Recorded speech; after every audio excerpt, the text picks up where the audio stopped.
Sous le haut patronage de Sa Majesté, le roi du Maroc Mohamed VI. Les projets du Maroc en 2022.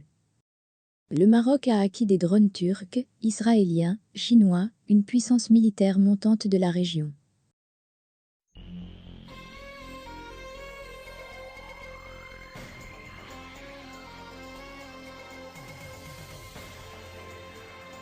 Le Maroc a acquis des drones turcs, israéliens, chinois et s'apprête à acquérir des drones américains pour non seulement renforcer son système de défense aérien mais également dissuader les velléités de l'Algérie et du mouvement indépendantiste, le Polisario. Progressivement, le royaume devient ainsi une puissance militaire montante de la région.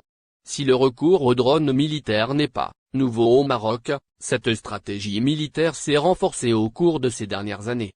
Après les drones israéliens, le Maroc a acquis 13 drones turcs Bayraktar TB2, en a réceptionné 6 autres courant décembre, devra recevoir un deuxième lot de 6 drones en 2022, prévoit d'en acquérir auprès des États-Unis et de créer une industrie à vocation exportatrice dans le cadre de la modernisation de l'arsenal des phares afin de se préparer à faire face à tout danger et aux récentes hostilités. Le Maroc est le premier pays de la région à avoir introduit un drone militaire dans son arsenal dans la seconde moitié des années 1980, rappelle à tel quel Abdelhamid Arifi, chercheur sur les questions de défense. Depuis l'expérience de la guerre du Sahara, 1975-1991, ND et LR, l'intérêt accordé par le Maroc au drone n'a cessé de prendre de l'ampleur, car cet outil très efficace permet d'épargner des vies humaines et de limiter les pertes de matériel militaire. L'intérêt du Maroc pour les drones se justifie par leur efficacité, ces appareils ayant fait leurs preuves dans la guerre du Haut-Karabakh entre l'Azerbaïdjan et l'Arménie. Cet intérêt réside aussi dans les capacités, ISR, intelligence, surveillance et reconnaissance, mais aussi d'attaque contre des cibles terrestres et maritimes ou pour réduire les systèmes de défense anti-aériens ennemis, commente Nizar Derdabi, analyste en stratégie internationale, défense et sécurité. Selon lui, les phares ont intégré le fait que le drone est l'arme de rupture par excellence dans les conflits futurs.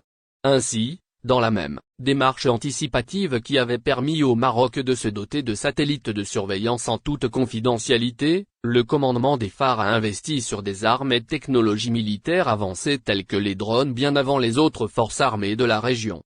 Ce qui leur procure un avantage tactique et stratégique déterminant, ajoute Nizar Derdabi. Le recours du Maroc aux drones militaires se justifie par ailleurs par la nécessité de dissuader les velléités du Polisario et de l'Algérie. Cette dernière a d'ailleurs déployé 2 missiles à la frontière avec le royaume. Aux frontières du Maroc, nous avons un pays très bien équipé avec des missiles S-300, S-350E et, bientôt, des S-400 en provenance de Russie, mais aussi en système de défense anti-aérienne avec des Pansir S1/SM, Buk M2 et Tor M2, liste Abdelhamid Arifi. Cela peut présenter une menace contre notre aviation dans l'hypothèse de la création d'une zone d'interdiction.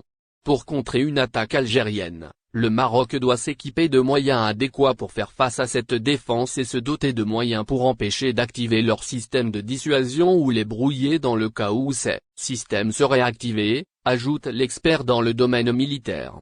Avec sa nouvelle stratégie militaire, le royaume devient progressivement une puissance militaire montante.